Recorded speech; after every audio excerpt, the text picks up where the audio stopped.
peut-on faire face peut-on concurrencer les autres pays du monde dans leur capacité, leur spécialisation dans le domaine industriel productif? Doit-on réellement aller sur une industrie productive en France? Doit-on continuer? Il y a quand même quelques exemples aussi autour de la table de succès internationaux, dans Le Grand, d'Arégal, d'autres. Voilà, donc sur quelle étagère aujourd'hui? Olivier? Un petit mot. Je citerai juste un exemple d'ailleurs pour montrer qu'en effet on peut avoir une économie puissante sans forcément produire beaucoup de biens. La Californie, c'est la 7e puissance mondiale, enfin, si on l'extrait des États-Unis. Et à ma connaissance, il n'y a pas énormément d'usines et il n'en sort pas énormément de produits. Donc on est effectivement capable de créer beaucoup de richesses finalement avec de l'intelligence, avec de la recherche. Ça y est, je suis revenu. Avec de la recherche, avec de l'innovation, avec un dynamisme très fort. La Californie, c'est connu pour l'informatique, bien sûr, mais c'est aussi un très grand berceau de biotechnologie. C'est là aussi où se situent des recherches en pointe donc, sur l'intelligence artificielle, etc. Donc oui, on peut créer de la richesse sans avoir forcément des usines, des produits et des trucs qui dépotent. Simplement, ça illustre peut-être un point sur lequel on n'est pas revenu, puisque dans le titre, on avait localisation, délocalisation et non-localisation. Je voulais juste revenir un tout petit peu sur cette mission de non-localisation, parce qu'elle est un des effets pervers justement de la mondialisation qu'il va falloir résoudre.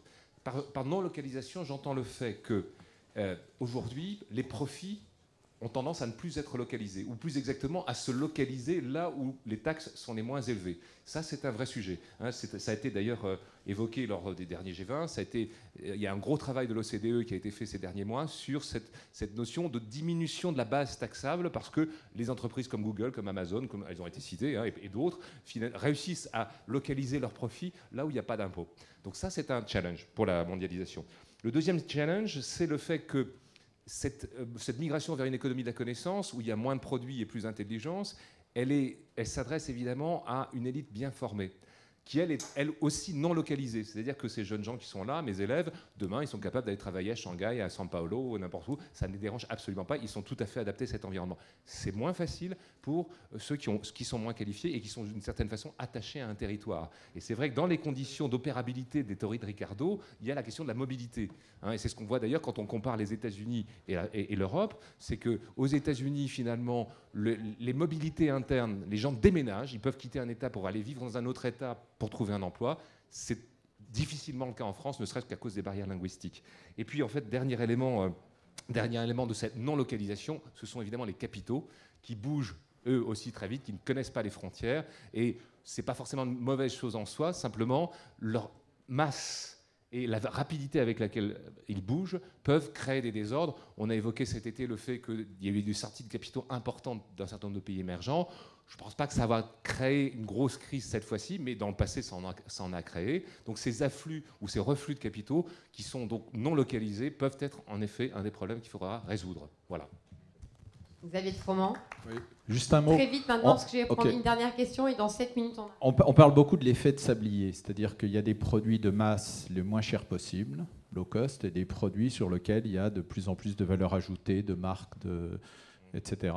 Il y a des produits de grande série, il y a des produits de petite série, il y a des produits de service, il y a des produits qui vont être très personnalisés.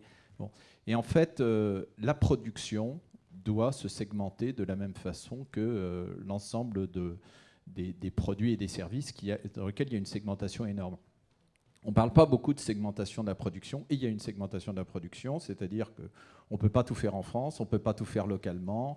Les produits sont de plus en plus un assemblage de produits différents qui viennent d'origines différentes. On a parlé pour l'iPhone. Il y a des logiciels de plus en plus dans les produits. Donc tout ça, ça veut dire quoi? Ça veut dire que c'est une évolution énorme, qu'il n'y a pas de modèle top-down. Il y a beaucoup d'intelligence qui doit être faite et il faut des gens qui sont prêts à se bouger, à changer, à s'adapter. Et ça, c'est assez nouveau.